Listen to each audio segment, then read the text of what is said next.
The thing that I'd like to mention briefly is the difference between using social media in a personal capacity and the skills that it takes to do that, and using it in a professional capacity. Because the challenge we've got is we've got lots of people that think they know how to use Facebook and Twitter and etc. because they do it at home. But we almost have to take them back a stage when we actually want them to start using it in a professional capacity. So the challenge for us is actually getting to identify why they're using social media, think about the stories, think about the content, think about the narrative they can create on behalf of the organisation, and that's where the skill is. The tool channel stuff is quite simple. We teach them to use Twitter or LinkedIn or whatever it is. It's actually getting to understand what stories they've got and what they should and shouldn't be putting on. Yeah. I think that's a perfect segue into the comment of the need for a social media policy within organizations as well. I don't know if we talked about it when I was out of the room earlier today, but I think every organization should have social media guidelines and policies in place to help employees understand what is and isn't acceptable on behalf of the organization.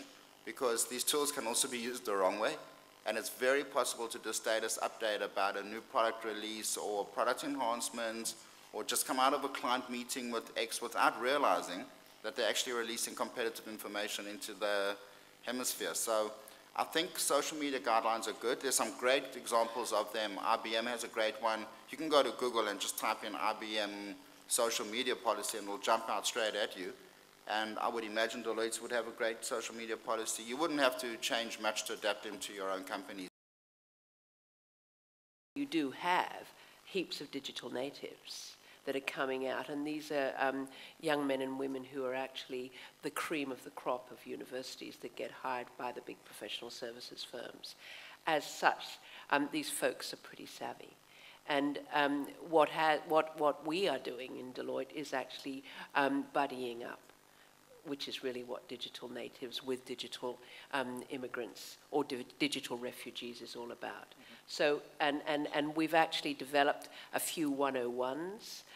We're doing all of this on the Yammer stream, you know, and some people are making their kind of baby steps. Other people have just jumped right in and have already formed groups for the businesses that they particularly run.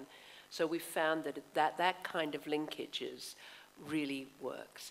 And to just reference Cliff's presentation, LinkedIn works for our people really quite easily. In terms of using social to retain customers, so after the sale, obviously email, we were just talking about email as a mechanism for engagement, delivering valuable content. If the customers are buying a product or service, providing after the sale, here are the best ways to use these products, crowdsourcing ideas from those customers so they become involved in the creation of that content that you share with other customers is a way to provide useful content but also recognize people and further motivate others to share and join. And this can be done not just within email, but it could be done within a private network, or it could be done on a group. If it's B2B, maybe LinkedIn, maybe it's on a Facebook group or Facebook fan page, something like that.